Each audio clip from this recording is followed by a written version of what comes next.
Welcome everyone to the Pickswise NFL show. My name's Jacob. This is Andrew. Week 1 is in the books, and as us fantasy owners look on to week 2, I'm sure some of us that maybe didn't have the best week will be looking on the waivers, but have no fear because my man Andrew is here to give you 5 pickups on the waivers for this week 2. Andrew, who do you like first? Yeah, we might as well start it off right off the bat with who I think is my favorite pickup for this week, Nahim Hines, running back for the Indianapolis Colts.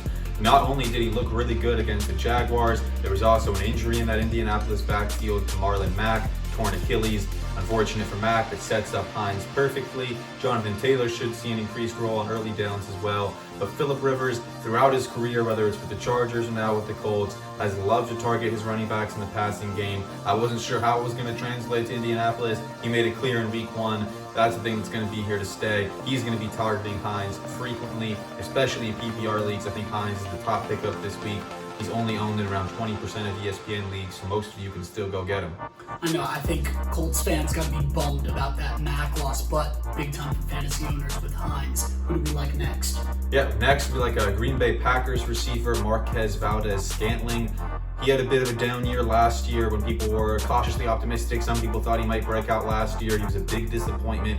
This season, he was expected to be the 3rd receiver in Green Bay by some people who liked Allen Lazard. I think that was clearly a mirage from head coach Matt LaFleur. I think Scantling is clearly the 2nd most talented receiver here after Davante Adams. Scantling went off for 96 yards and a touchdown. Everybody was drafting Lazard. I think when the dust settles and the season's all said and done, it's going to be ValdesScantling who is the 2nd receiver in that Green Bay offense, and I think he's a great pickup this week. Only owned in about 2% of leagues, so pretty much everyone can still get him. I know, and I think when you think of Green Bay Packers receivers, Davante Adams had a huge week, but Scantling, under the radar, great choice. Who do we like 3rd? Yeah, we're going to go with outside the box name here, Washington football team tight end Logan Thomas. Not many people had him on their radars entering the season. I thought he had sneaky upside. Washington signed him. They didn't really have anything else on tight end after losing Jordan Reed. He had 4 catches and a touchdown against the Eagles in a day where it's not like Dwayne Haskins was exactly airing it out.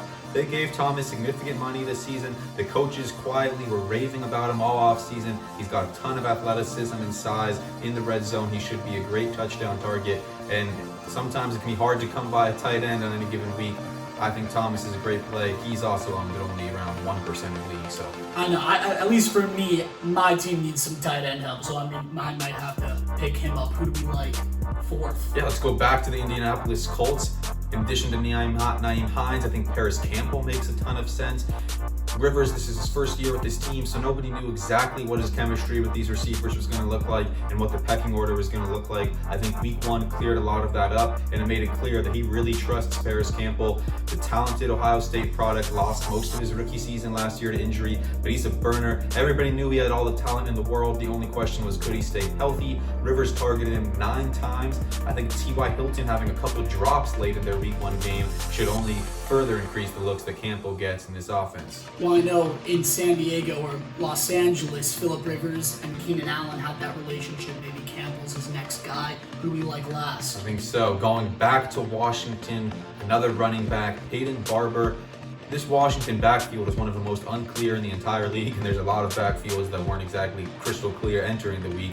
Hayden Barber came out of nowhere. He wasn't efficient, but he got 17 carries. He was somewhat of a workhorse. He scored 2 touchdowns. I think he is clearly going to be the goal line back after Washington released Adrian Peterson this offseason. So just based on that touchdown upside alone, he's got a reasonably high floor because of the volume that he should see. If you need a plug-and-play flex or running back, there's a lot worse options than Barber. He's also only owned in a couple % of leagues. I know, and a lot of running backs got banged up this week. Could be a great pickup. And those are your 5 pickups for this week. I think they're, honestly, I was listening, I was like, I think I'm going to add these guys to my league too. Please, guys, like and subscribe, and we'll see you next week.